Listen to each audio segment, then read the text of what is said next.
የዲግሪ ሰርቲፊኬት ህትመት በአንድ ማዕከል መከናወን ሐሰተኛ ትምህርት ማስረጃን ለመከላከል ያግዛል ተባለ። የዲግሪ ማስረጃ ወይም ሰርቲፊኬት ህትመት በሀገር አቀፍ ደረጃ በማዕከል የሚታተም መሆኑን የትምህርት ሚኒስቴር መጋቢት 2 2017 ዓ.ም ለሁሉም መንግስትና ዩኒቨርሲቲዎች እና የግል ከፍተኛ ትምህርት ተቋማት በላከው ደብዳቤ ማሳወቁ ይታወሳል።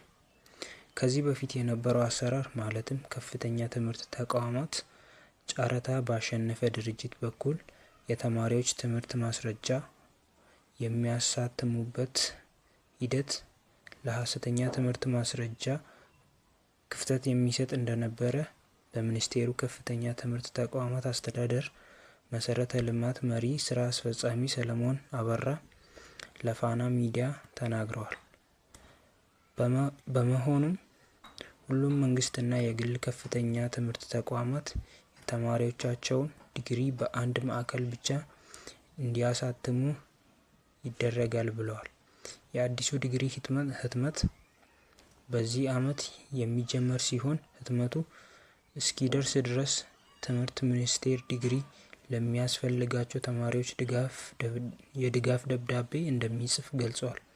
በ2017 ዓ.ም የተመረቁ ተማሪዎች ጨምሮ ከዚህ በኋላ የሚመረቁ ተማሪዎች በሙሉ በአንድ ማዕከል የሚታተመውን ዲግሪ ብቻ እንደሚወስዱ ይደረጋል ብለዋል።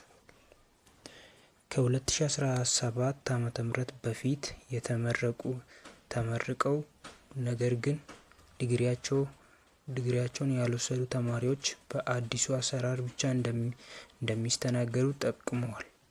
ከዚህ በፊት ከፍተኛ ትምህርት ተቋማት ሲሰጥ የነበረው ጊዜያዊ ትምህርት ማስረጃ ወይም ቴምፖራሪ ዲግሪ አሰጣጥ የነበረበት እንደሚቀጥል ተጠቁሟል። አሁን ላይ ከ160 በላይ የሚሆኑ የፌዴራል ተቋማት ላይ ሐሰተኛ ትምህርት ማስረጃ የማጣራት ስራ እየተከናወነ ይገኛል።